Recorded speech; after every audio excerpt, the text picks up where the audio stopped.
out of time. So anyway, Godspeed to both of you.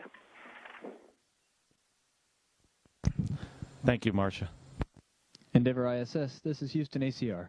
That concludes the Associated Press portion of the event. Please stand by for a voice check from Reuters. Endeavour ISS, this is Irene Klotz with Reuters. How do you hear me? We hear you fine, Irene. How do you hear us? I hear you fine. Thank you. Thanks for taking some time for some interviews, and congratulations on the AMS installation. It's a really fascinating experiment. I'd like to start with you, Commander Kelly. You've got the top 2 items crossed off the delivery list. How are things looking now for the rest of the mission? And if you have to do a focused inspection, what impact will that have on what you want to accomplish there? Well, it's nice to have the 2 of our primary mission objective complete. That's a big relief to get AMS installed on top of the truss. I imagine Dr. Ting and his team are collecting some science now. It's going to be in operation for 20 years, and we're really expecting some, really fascinating results.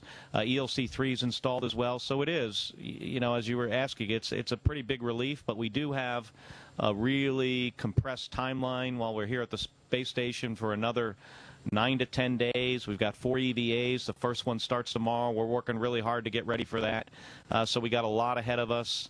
Every day here is really, really busy when the shuttle's attached, not for just the 6 shuttle crew members, but for Katie and the other 5 space station crew members. Thank you. Also for you, Mark, appreciate the comments about your wife. In Congress, she was one of the last holdouts for Constellation and expressed concerns over the shift to commercial crew. Do you share those concerns, and do you think the country's moving in the right direction in space?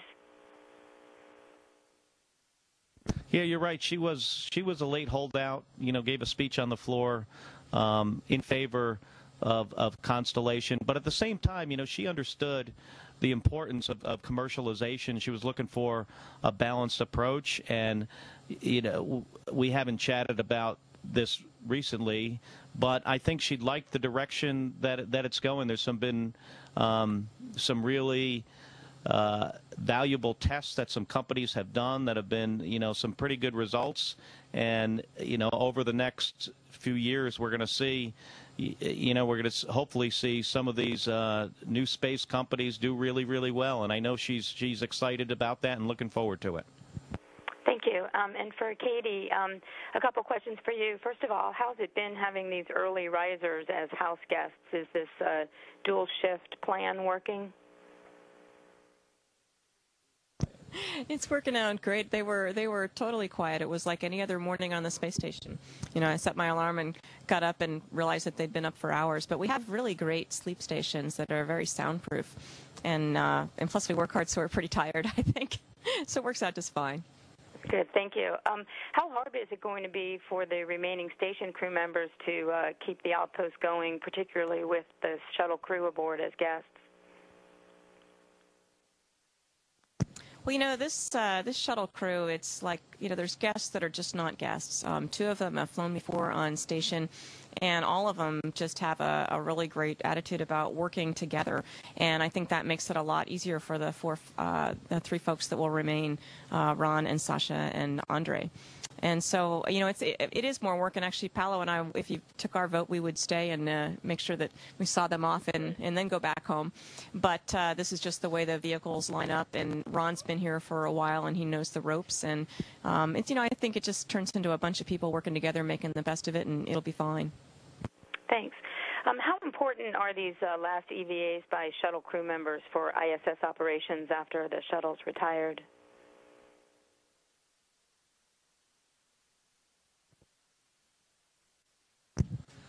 Well, we've got a number of tasks over 4 EVAs. We've got on each EVA, as you probably know, we've got 2 spacewalking crew members outside for about 6 to 6.5 hours, getting the space station in a good configuration to proceed without the availability of the space shuttle. We're going to fly STS-135 in June, hopefully. That's the current, or July rather, and then after that, there won't be any shuttle-based EVAs, but we have an airlock. We'll be going out the station airlock here tomorrow. Space station crew members are all trained to do EVA, and we'll probably see some station EVAs in the future, but we're just, with our 4 EVAs this week and next week, we're trying to get the station in a really good config.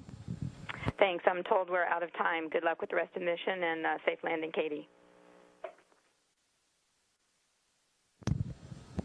Thanks very much. Endeavour ISS, this is Houston ACR. That concludes the Reuters portion of the event. Please stand by for a voice check from Fox News Channel. Whether or not to confirm, UC Berkeley law professor Goodwin Liu. He is up for a spot on the Ninth Circuit Court of Appeals, but he is fiercely opposed by conservatives, and it appears the Republicans may have the votes for a successful filibuster. Byron York, chief political correspondent for the Washington Examiner, joins us now. Hi, Byron. Good morning. So they say that this confirmation fight could be more bruising than that of either Elena Kagan or Sonia Sotomayor. What do Republicans object to about Liu? Well, they think he's kind of the role model of left-wing judicial activism. He's a University of California, Berkeley. Good morning, Mr. Kelly, and this is Coleman. Hello. Very, very liberal positions. They are particularly liberal. Coleman, we got you loud and clear. Supreme Court Justice. Excellent. Thank you. Bill Hemmer will talk to you in 2 minutes. He would plunge us back into the days when police could just shoot fleeing suspects and all sorts of other things. So they're kind of offended, but I have to tell you, this is what goes around comes around. This goes back to 2003 when Democrats filibustered a whole slate of 10 Bush judicial appeals court nominees. Now Republicans are getting some of their revenge. So you're saying basically it's payback time.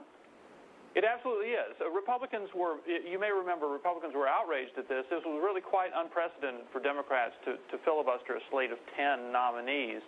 And they had one of these gangs. They had a gang of 14 agreement where they basically agreed to let most of the Bush, not all, but most of the Bush nominees through.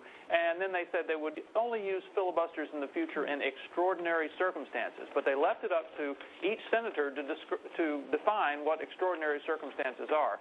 Now we've got a lot of Republicans saying, for the first time, that they are going to filibuster an Obama judicial nominee. Sure looks like it. We'll see what happens today. Byron York, thanks so much for coming in. Thanks. Hey, Allison, we're going to space, right? Yay! All right, 220 miles above Mother Earth, the International Space Station, now circling the globe as Endeavour makes the U.S. second-to-last mission ever for a shuttle program. The commander is getting some good news about his wife, Congresswoman Gabrielle Giffords, back on Earth. And with me now, Mark Kelly, along with Katie Coleman, a flight engineer. And I'm told to say the following. There is a bit of a delay here. We're very excited to have you both. But station, this is the Fox News Channel. How do you hear me? Yeah, we've got you loud and clear. Terrific, Mark, and hello to you. How's Gabby doing, and what did her family tell you during the procedure? Well, our flight day doesn't line up too well with the United States. We launched about 9 in the morning. I talked to her mom and her chief of staff and my brother late in the day while her surgery was still going on. I got an email from her neurosurgeon yesterday, and it went great. I mean, as well as he could expect, and she's recovering and will be back at the rehab hospital sometime today or tomorrow. Oh, that is outstanding news. I know you miss her, and I'm certain she misses you, too.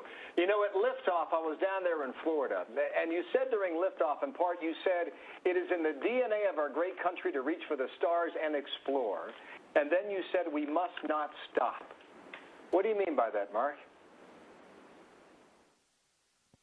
Well, I think, we have a vibrant space program, but it's not something I think we should take for granted. We're going to continue to operate the space station here for a lot of years through 2020 and maybe beyond that.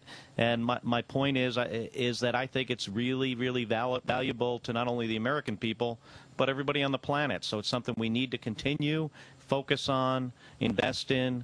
It's really important. Many would argue that we should not end the shuttle program at the height of its success right now and not rely on the Russians for a period that may last as many as 10 years. You agree with that? Well, the end of the shuttle program's a bittersweet thing. I mean, Space Shuttle's been flying for 30 years. It's been an incredible ship. It's done a lot for our nation.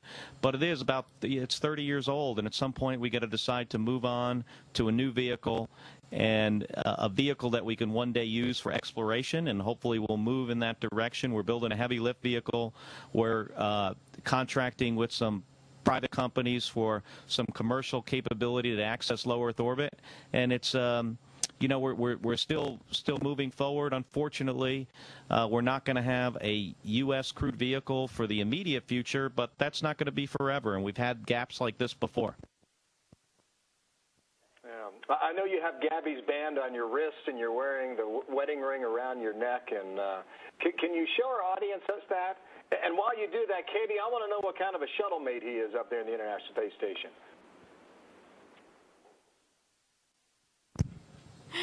Well, this shuttle crew is great to have on board. They came right in and got to work, and they made their plans really clear to us so that we could be part of what they're doing. And they're great guests to have. They don't behave like guests; they behave like family. And it's I think we're doing some really important things this week with them, and getting a lot of things done to make the station a place that we can do science for the years to come. And so it's near and dear to all of our hearts to get that done, and we're doing it together. Good luck to both of you. Thank you, Katie. Thank you, Mark. Back in a moment. Nice. Thank you. Endeavour ISS, this is Houston ACR.